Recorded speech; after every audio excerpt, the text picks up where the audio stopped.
మీకు ప్రభు అర్థం కావాలంటే వాక్యం చదవాలి. మీకు మీరెవరో తెలియాలంటే వాక్యం చదవాలి. మీకు వైవాహిక జీవితం ఎలా ఉండాలో తెలియాలంటే వాక్యం చదవాలి. మీరు పిల్లల్ని ఎలా పెంచాలో తెలియాలంటే వాక్యం చదవాలి. మీరు పిల్లల్ని ఏమి చదివించాలి, ఏమి చదివించకూడదు, లోకంలో వాళ్ళు ఎలా బ్రతకాలి మీరు తెలుసుకోవాలంటే వాక్యం చదవాలి. మీరు ఉద్యోగం ఎలా చేయాలో తెలుసుకోవాలంటే వాక్యం చదవాలి.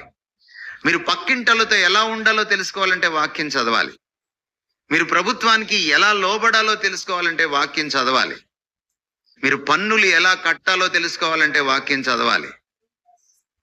ప్రతి దానికి వాక్యం చదవాలి. Bible addresses every nook and cranny of the life, Christian life. ప్రతి మైన్యూట్ డీటెయిల్ ని కూడా బైబిల్ అడ్రస్ చేస్తోంది క్రైస్తవ జీవనంలో. This is the book which is a manual to the Christian life. అందుకనే ద్వితీయోపదేశ కాండంలో చాలా స్పష్టంగా చెప్పాడు, మీరు కూర్చుండినప్పుడు, లేచినప్పుడు, మీరు నడుచున్నప్పుడు, మీరు పరుండినప్పుడు, భోజనపు బల్ల దగ్గర మీ పిల్లలతో ఈ వాక్యాన్ని గురించి మాట్లాడాలి అన్నాడు ఆయన. మనం వాక్యం చదవడం మానేసాం. మనం యూట్యూబ్లో చదవడము, ఫేస్బుక్ గోడ మీద చదవడము, లేకపోతే వాట్సాప్ స్టేటస్ మీద చదవడము, ఆటో వెనక చదవడము, ఇది ఎక్కువైంది తప్ప చాలా మంది 31వ తారీఖు అదేదో చిన్న స్లిప్లో తీసుకుంటారు కదా, ఏంటది వాగ్దానాలు, అది ఇందులోదే, 26 పుస్తకాల్లోదే. దాన్ని చదువుకుంటారు 10 సార్లు, కానీ వాక్యం చదవ.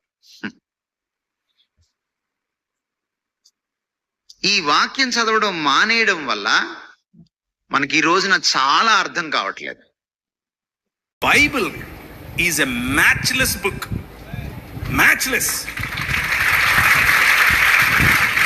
No science, no mythology, no Quran, no Gita, no anything can stand in front of Bible.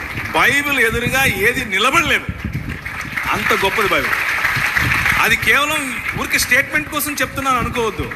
24 ఏళ్ళు చదివిన తర్వాత చెప్తున్నా.